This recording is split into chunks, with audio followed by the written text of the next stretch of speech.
Steno या फिर stenographer के लिए ये सीरीज़ हम स्टार्ट कर रहे हैं। इस सीरीज़ में हम पिछले 5 से 10 सालों के स्टेनोटाइपिस्ट या स्टेनोग्राफर के क्वेश्चन पेपर्स डिस्कस करेंगे। बस आपको इस चैनल के साथ जुड़े रहना है। आपको एक आइडिया सा लगेगा कि स्टेनोटाइपिस्ट या स्टेनोग्राफर में किस तरह के क्वेश्चंस पूछे जाते हैं, क्योंकि दोस्तों हम ये तो जानते हैं, सभी जानते हैं कि सिलेबस क्या है।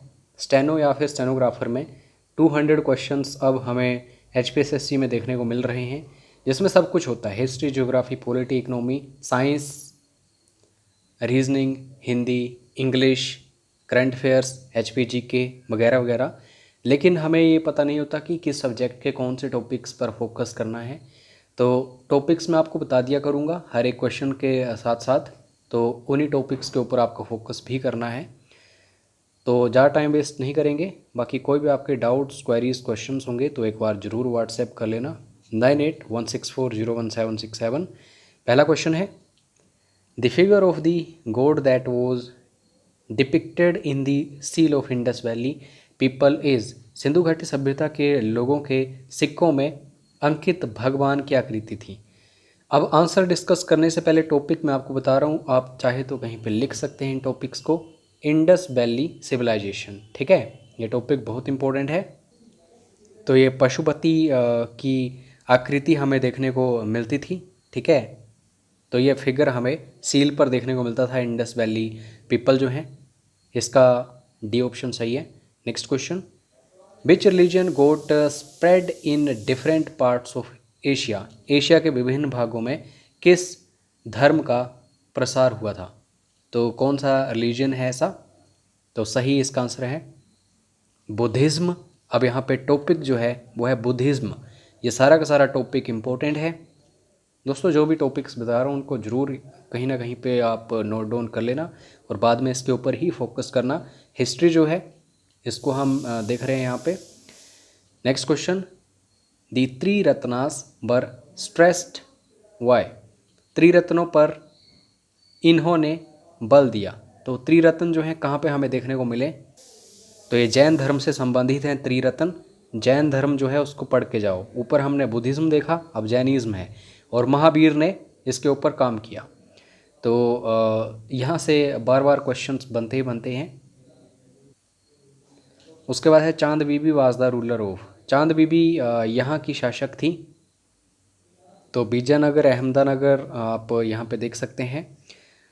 तो बेसिकली जो डिनास्टीज़ रही हैं इंडिया में, इंडिया की हिस्ट्री में, चाहे एंशियंट हो, मेडिवल हो, उनको ज़रूर पढ़ के जाओ। Amir Khusro's name is associated with the invention of. Amir Khusro का नाम इसके आविष्कार के साथ जुड़ा हुआ है। तो इन्होंने सितार जो है उसको इन्वेंट किया था। तो इसका ए ऑप्शन सही है। जितने भी इंस्ट्रूमेंट्स हैं बेसिकली जो क्लासिकल इंस्ट्रूमेंट्स हैं उन्हें पढ़ के जाओ। किस इंस्ट्रूमेंट का संबंध किस व्यक्ति से है उसको पढ़ के जाओ। यहाँ से क्वेश्चंस लगातार आते हैं। उसके बाद बुलंद दरवाज़ा, इससे रिलेटेड बहुत ज़्यादा क्वेश्चंस पूछे गए हैं। Built by Akbar is to commemorate the victory of. Akbar द्वारा निर्मित बुलंद दरवाज़ा इस पर विजय का स्मारक है। किसके ऊपर विजय हासिल करी थी अकबर ने? तो ये गुजरात है। डी ऑप्शन इसका सही है। अब यहाँ पे अगर आप मुगल्स को पढ़ सको तो ये काफ़ी बेटर है, और मुगल्स में भी अगर अकबर को पढ़ोगे और भी बेटर होगा। तो टॉपिक्स के ऊपर ज़्यादा फोकस करना है। उसके बाद क्वेश्चन है, हु रोट तुगलक नामा। तो तुगलक नामा किसके द्वारा लिखा गया है? तो ये अमीर खुसरो के द्वारा लिखा गया है। The third battle of Panipat was fought between. 1761 में हमें ये बैटल देखने को मिली। 3 पानीपत की लड़ाइयाँ हुई हैं, तीनों इम्पोर्टेंट रही हैं। तो यहाँ पे क्वेश्चन जो है थर्ड बैटल ऑफ पानीपत, ये आपको याद रखना है। ये दोस्तों मराठास और अफ़गान्स के बीच में हुई थी। अहमद शाह अब्दाली या फिर दुर्रे दुर्रानी नाम आपने सुना होगा। उनके बीच में और मराठाओं के बीच में ये लड़ाई हमें देखने को मिली थी। लगभग मराठा इसको जीत चुके थे। अगर मराठा इस लड़ाई को जीत जाते तो हो सकता है कि पूरे एशिया में मराठा पावर हमें देखने को मिले। लेकिन लास्ट में कुछ ऐसा हुआ कि मराठा कमज़ोर पड़ गए। मतलब पहले जीत चुके थे लेकिन एट लास्ट जो परिणाम हैं वही मैटर करते हैं, रिजल्ट्स मैटर करते हैं। तो अफ़गान्स जीत गए, जो अहमद शाह अब्दाली है जीत गया, तो डी ऑप्शन इसका सही है। तो यहाँ पे टॉपिक्स पढ़ना चाहो तो मराठास को पढ़ के जाओ, ठीक है। Next question, Rudra Daman was one of the greatest.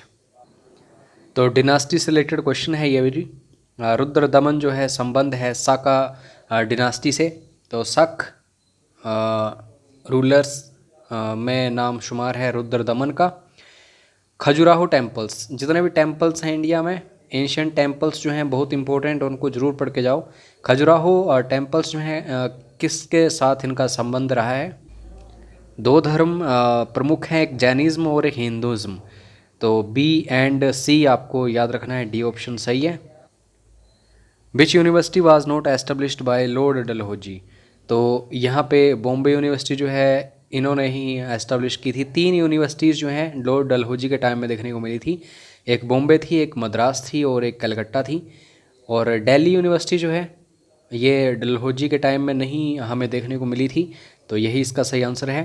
अब यहाँ पे जो गवर्नर जनरल ऑफ इंडिया हैं, गवर्नर जनरल ऑफ बंगाल हैं और वाइसरॉय हैं, इनको पढ़ के जाओ। और इनमें सबसे इम्पोर्टेंट जो आप नाम देखोगे लॉर्ड डलहौजी हो गया।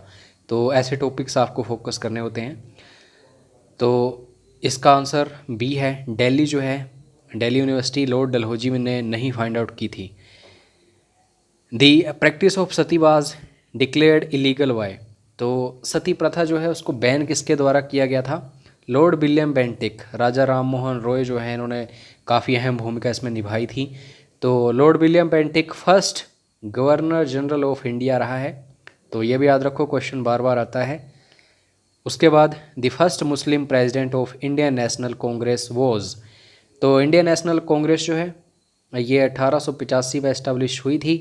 और यहाँ पे आप देख सकते हैं ऑप्शंस, बदरुद्दीन तैयब जी ये first Muslim president of Indian national Congress थे। तो नन ऑफ दीज यहाँ पे सही होगा, डी ऑप्शन सही है। क्या आप में से कोई स्टूडेंट कमेंट करके बता सकता है जो 1885 वाला अधिवेशन हुआ था उसकी अध्यक्षता किसने की थी? प्रेसिडेंट कौन था at that time in 1885 Indian national Congress session? तो बताइए ज़रूर फटाफट कमेंट करके।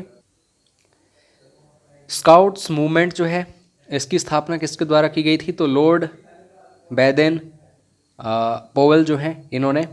तो आपको ये क्वेश्चन याद रखना, नया क्वेश्चन है और थोड़ा सा टफ है नॉर्मल स्टूडेंट्स के लिए। तो स्काउट्स मूवमेंट जो है लॉर्ड बैडेन पोवेल के द्वारा हमें देखने को मिला था, ठीक है। और ये जितने भी मिशंस वगैरह हैं, मूवमेंट्स हैं, मॉडर्न हिस्ट्री में खासकर ये इम्पोर्टेंट हो जाते हैं एग्ज़ाम के पॉइंट ऑफ व्यू से। The first Swarajist conference was held at. Swarajist अधिवेशन जो है सबसे पहले हमें ये देखने को मिला था इलाहाबाद में, तो डी ऑप्शन सही है। उसके बाद ट्रायल जो है इंडियन नेशनल आर्मी हीरोज़, ये कहाँ पे हमें देखने को मिला था? लाल किला में देखने को मिला था, ठीक है। तो यहाँ पे बी ऑप्शन सही है। और काफ़ी फेमस है ये चीज़, इंडियन नेशनल आर्मी जो है इसको पढ़ के जाओ, आज़ाद हिंद फौज, इंडियन नेशनल आर्मी जो है इसकी स्थापना किसने करी एंड सो ऑन, इसकी हिस्ट्री क्या है, क्वेश्चंस आते हैं। इनफैक्ट आज के टाइम में बार्ड ऑफ फ्रीडम फाइटर जो हैं इनका संबंध इसी से है, इंडियन नेशनल आर्मी या फिर आज़ाद हिंद फौज। तो यहाँ से क्वेश्चंस पूछे जाते हैं, ठीक है। Who was the British prime minister when India achieved independence. जब भारत आज़ाद हुआ तो उस टाइम ब्रिटिश प्राइम मिनिस्टर कौन था? तो ये भी क्वेश्चन बन जाता है। इंडिया के जो वाइसरॉय हैं ये पूछे जाते हैं उस टाइम कौन था वगैरह वगैरह। तो नाम है क्लेमेंट एटली, तो बी ऑप्शन सही है।